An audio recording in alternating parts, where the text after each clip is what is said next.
So I'm gonna break down first the different types of tax sale because a lot of times people are getting this stuff confused. So let's just go all the way back. All right.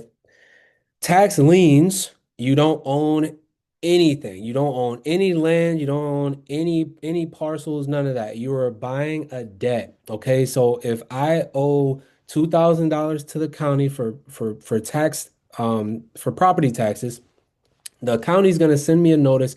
Hey, if you don't pay this by this date, we're going to go ahead and sell this lien off at lienhub.com. Let's just say we're in Florida, lienhub.com. Okay.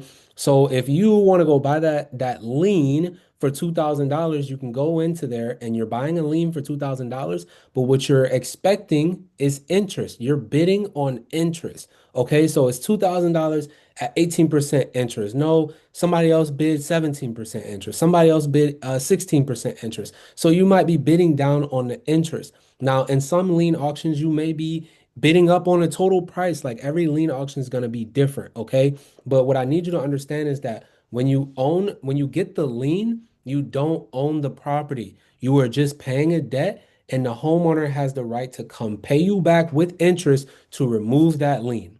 Okay, that's all you are is you're helping the county out and you're paying somebody else's debt. Now, in some states, the lien will mature into a deed if they don't pay. In some states, that will not happen. Okay, in Florida, if you own a lien, it does not mature into a deed as of now. You have to force a public deed sale, and then you're going to be in the deed auction just like everybody else, even though you hold the lien. That's why sometimes you'll see where it says won by the cert holder. Whoever had the lien certificate actually won the sale. All right, you may see that sometimes. So I need y'all to understand that getting liens everywhere does not mean you're actually getting a deed. You're just making an investment, hoping that your money is going to grow. Now, with a deed is actually ownership of a piece of land. All right, deed is actual ownership of a parcel. Now, can a parcel have a structure on it, like a mobile home or a house? Yes, it can. But what you're winning is just the land. So if you win a deed in a tax deed auction, one, it's yours immediately. But two, you have to understand that you don't own whatever's on it technically just yet. All right.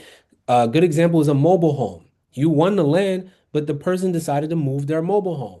Are you going to sue them and get their mobile home? No, probably not. Okay. Because all you won was the land. Okay. Now, if there is a structure on that land, then it's possible for you to take ownership of that as well. It's actually pretty easy in most cases if everything was done the right way. Okay. So liens, you don't own anything, you're just paying a debt. Deeds, tax deeds, you actually own it immediately. Okay. Deed is ownership of land, of a parcel. Now, tax redemption deeds, these are states like Georgia and Texas. You go to auction, you win, you get the deed, but there's a redemption period in the deed. The owner still has a certain amount of time in which they can come redeem that deed, meaning they can pay you back with interest to get their deed back. All right. That's a redemption deed. That's Georgia and Texas and a couple other states.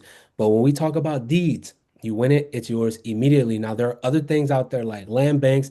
You may see different types of sales, sheriff sales. Everything's going to be a little bit different. Be careful with the land banks because they have a lot of rules. You win it, but you have to show proof of funds or you have to show an actual scope of work on how you're going to restore it. You may have a certain amount of time in which they give you to restore it, or they're taking it back. Like you have to be careful with the land bank rules. So that's the different types. All right, that's the different types. And I'm going to give you an example of how we've made money with each type, okay? Because I don't teach you guys things that I have not done. All right, so you're either going to make money based off of equity, interest, or cash flow. All right, equity, interest, or cash flow. This one right here made money off equity. I got it for 500 bucks, got an offer 20K. As is, no work done. Soon as I got it, I had the $20,000 equity off the rip. I made $20,000 just by getting this deed. Okay. Now, another way we made money is interest. This is a redemption deed in Texas. I paid $20,000. They owe me, it was 25%, I want to say. I put $20,000 in, they paid it back. I made 25% of my $20,000. That's what, $5,000? All right. I made $5,000 just off interest off of this one property. I did over 30 of these in one year. All right, made 5,000 just off of this one.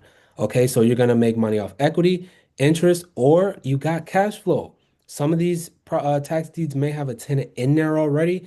Some of them may not. You may have to fix it up a little bit, put a tenant in there. Guess what? The tenant's paying you. You can still BRRRR. BRRRR, the B in BRRRR stands for buy a distressed property. So tax deeds are distressed properties as well. So you fix it up, put your tenant in there. You can refinance out and take all that equity or most of it, right? And still keep the asset. You can take most of that equity, 70, 75%, 80%, depending on who you are, who your lending partner is. Don't always take the full amount if you don't need it. Take 50%, take 60%. If you don't need the full amount, don't take it. All right, stay under leveraged if you can. All right, but these are the ways I wanted to just break down the tax sale, the different types of tax sale and the ways that we make money off of each, okay? Because like I said, there's just been a lot of people just don't quite understand that.